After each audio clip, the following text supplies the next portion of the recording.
مجھے جو خوشی ہوئی آج تک اس خوشی کا احساس ہو رہا ہے۔ انہوں نے فرمایا جو بات مولانا نے بیان کی اس کا فائدہ عوام کو نہیں بلکہ اس کا فائدہ مجھے بھی۔ یہ جملہ میرے لیے خوشی کا نہیں، علاقے کا سب سے بڑا مشہور معروف بزرگ ہو اور وہ کسی ایک چھوٹے سے 22 23 24 25 سال کے بچے کے بارے میں اگر یہ بات کہے خوشی کا احساس نہیں ہوگا، ضرور خوشی ہوگی۔ لیکن یہ بات میں بار بار ہر جگہ تمہید میں عرض کرتا ہوں، اس علاقے میں پہلی بار آیا ہوں اس لیے یہ تمہید، یہ گفتگو کر رہا ہوں۔ جب دوسری بار شاید آنے کا کچھ ارادہ بن رہا ہے مئی کے قریب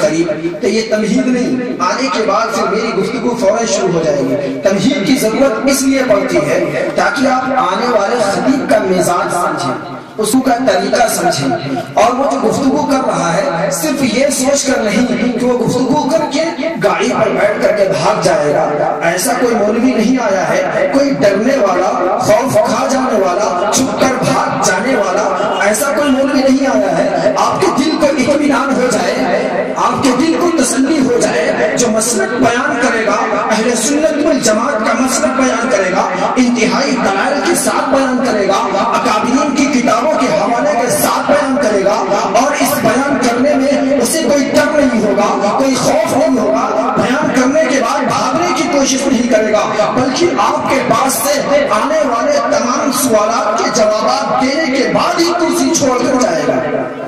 یہ تسلی ہو آپ کو، تب بات آپ کا آغاز ہو اور بات کی شروعات ہو۔ یہ تمہید باندھنے کے بعد اب میں بات کی شروعات کرتے ہوئے دو باتیں یا تین باتیں وقت کی نزاکت کا خیال کرتے ہوئے آپ کے سامنے عرض کروں گا۔ دین اسلام کا آغاز، اسلام کا آغاز یا مسلمان ہونے کا آغاز یا مومن کا آغاز یا ایمان کا آغاز، یعنی بندہ مومن بنتا کب ہے،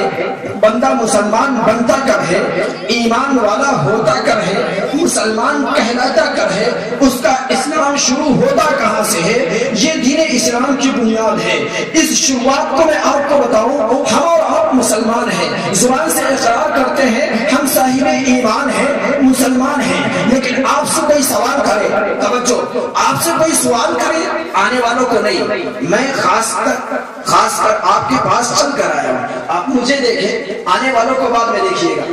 دین اسلام کا آغاز مجھے برداشت نہیں ہوتا ہے، یہ دین کی بات کہاں سے میں چھانٹ کر تلاش کر کے تحقیق کر کے اور ڈھونڈ کر کے لاتا ہوں، اس کا احساس آپ کو نہیں اہل علم کو ہوگا۔ ابھی جب میری گفتگو شروع ہوگی، میرے دلائل شروع ہوں گے، آپ اش کریں گے اور آپ کو بھی خیال ہوگا کہ شاید یہ گفتگو میں نے آج سے پہلے، میں دعویٰ نہیں کر سکتا لیکن امید کر سکتا ہوں آپ کو خیال یہ ہوگا کہ شاید یہ گفتگو آج سے پہلے میں نے 50 سال کی عمر میں بھی سنی نہیں۔ انشاءاللہ دعویٰ نہیں، امید ہے، ابھی تو میری تمہید ہے، ابھی آغاز ہے، ابھی آگے چلنے دو، آہستہ آہستہ چلنے دو، پہنچتے کہاں ہیں۔ دین اسلام کی شروعات سے میں بات اٹھاتا ہوں، اختتام تک تو نہیں پہنچوں گا، جہاں تک پہنچوں گا، پھر اگر آئندہ جلسے میں آپ نے یاد کیا جو عزیز نگر میں شاید ہونے والا ہے، اس جلسے میں اس بات کو اور کنارے لگاؤں گا، پھر میں آپ کو بتاؤں گا دین اسلام پر حملہ کرنے والے کون ہیں۔ ہم نے کہا دین اسلام پر حملہ کرنے والا امریکہ ہے، جی ہاں بالکل سچ بات ہے، دین اسلام پر حملہ کرنے والا، مسلمانوں پر حملہ کرنے والا امریکہ ہے، اسلام پر حملہ کرنے والا اسرائیل ہے، اسلام پر حملہ کرنے والا پورے سارے کے سارے یہودی ہیں، اسلام پر حملہ کرنے والے یہ سارے کرسچن اور یہودی اور عیسائی ہیں۔ لیکن اس سے آگے بڑھ کر کہتا ہوں، آپ کو شاید معلوم نہیں ہے دین اسلام پر حملہ آپ سمجھتے ہیں صرف کافر کرتا ہے، نہیں، دین اسلام پر حملہ صرف عیسائی کرتا ہے، نہیں، دین اسلام پر حملہ صرف یہودی کرتا ہے، نہیں، دین اسلام پر حملہ ان سب کے ساتھ